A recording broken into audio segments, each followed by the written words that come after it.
Olá, meu nome é Natália Zing, sou oncomatologista da BP. E hoje, dando continuidade ao nosso tema, a leucemia linfocítica crônica. E, apesar de todo o avanço científico relacionado à doença, ela ainda continua sendo uma doença incurável. Então, é muito capaz que, dentre a jornada de todo paciente, esse caminho apresente momentos em que a gente vai seguir com o paciente sem necessariamente precisar de um tratamento ativo, como também durante essa jornada terão momentos em que a gente precisa intervir e tratar de forma ativa a leucemia. E quais são as considerações que nós usamos para tratar os pacientes, seja na primeira linha, como seja nas linhas subsequentes? Basicamente, o nosso olhar clínico está relacionado aos sintomas que os pacientes apresentam. Desde sintomas constitucionais, como a gente chama, como perda de peso, febre, sudorese à noite, muito importante, questões imunológicas, autoimunes, que não são respondedoras aos tratamentos iniciais, bem como grande volume de doença, aumento dos linfonodos, do baço, ou também quando há uma interferência na produção da medula óssea, cursando com anemia ou plaqueta baixa. Mas quando a gente entra numa fase que não precisa necessariamente de tratamento, muitos pacientes questionam, mas a gente não vai fazer nada durante essa fase?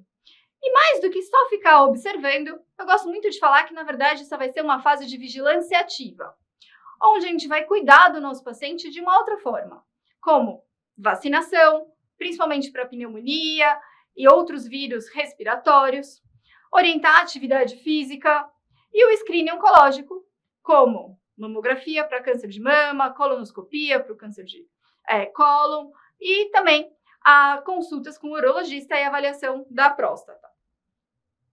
Tudo isso tem o objetivo de promover saúde e trazer, assim, maior qualidade de vida para os nossos pacientes. Quando a gente necessita intervir e começar um novo tratamento, tem algumas características que são importantes.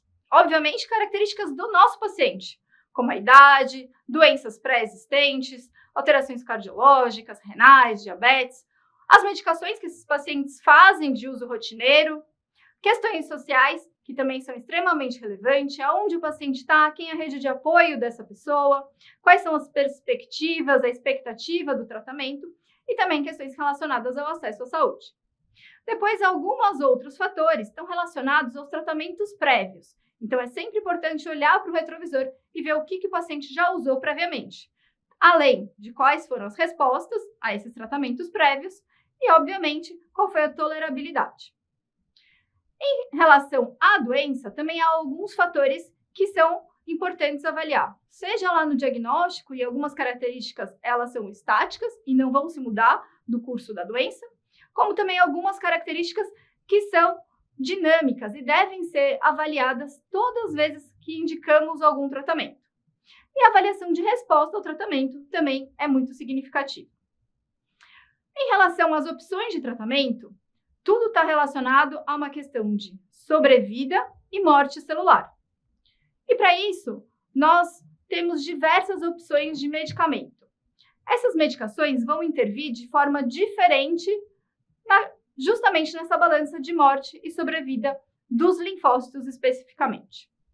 Nós temos os anticorpos monoclonais, os inibidores de BCL2, os inibidores de BTK e também novas moléculas que vêm chegando aqui no nosso país. Durante décadas, é possível observar uma evolução do tratamento da LLC, tanto na primeira linha quanto nas linhas subsequentes. Antigamente, o tratamento era muito baseado em quimioterapia, em ambos os cenários. Atualmente, a quimioterapia tem sido cada vez menos utilizada, principalmente nesse cenário onde o paciente já foi tratado previamente.